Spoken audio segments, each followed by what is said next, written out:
The power of one good person, the brothers Karamazov. There are stories we hear, lessons we learn, and yet, nothing changes. We know what is right, but knowing doesn't make us good. Somewhere in our minds, we believe that if people just understood morality, if they just grasped the difference between good and evil, then they would choose good. But time and time again, we see that knowledge alone is not enough. What turns the tides for a soul? What truly shapes a person's character?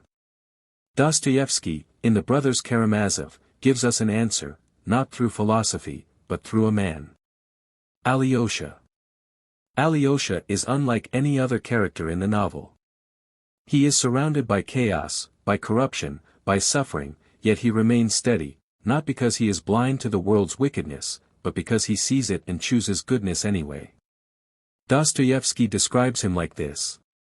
There was something in Alyosha that even his friends found a little strange. He had a way of looking at people as though he could see straight into their souls.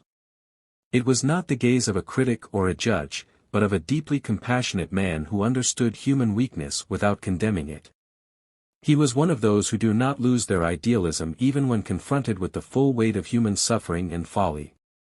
He lived in the world, but he was not of it, and though he seemed almost childlike in his simplicity, there was a deep strength in him, an unshakable faith in the goodness that lay hidden even in the most broken souls. Alyosha doesn't change people through argument. He doesn't convince them through logic or force. He changes them because of who he is. And we see this so clearly with Grushenka, a woman who has spent her life manipulating and being manipulated. She knows a parable about salvation, the story of an old woman who once gave a beggar a single onion and was almost saved from hell because of it. She tells it to Alyosha. And here's how it goes.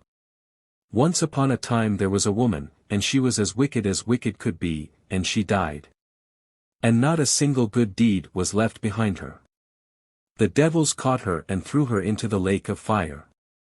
But her guardian angel stood and thought, what good deed of hers can I remember to tell God? Then he remembered and said to God, once she pulled up an onion and gave it to a beggar woman. And God answered, take that onion, then, hold it out to her in the lake, let her take hold and be pulled out, and if you can pull her out of the lake, let her come to paradise. But if the onion breaks, then she must stay where she is.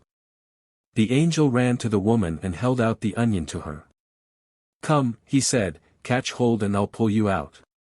And he began cautiously pulling her out. He had almost pulled her all the way out, when the other sinners in the lake, seeing that she was being drawn out, began catching hold of her so that they too might be pulled out. But she was a wicked woman, and she began kicking them with her feet. I'm the one being pulled out, not you. It's my onion, not yours, she cried. No sooner had she said this than the onion broke, and the woman fell back into the lake. And there she burns to this day. Grushenka knows this story. She has known it for years. But knowledge doesn't save her. Meeting Alyosha does. Because it's only when she encounters someone truly good, not someone trying to fix her, not someone trying to control her, but someone who simply is good, that she starts to believe redemption is possible. That's what Dostoevsky is telling us.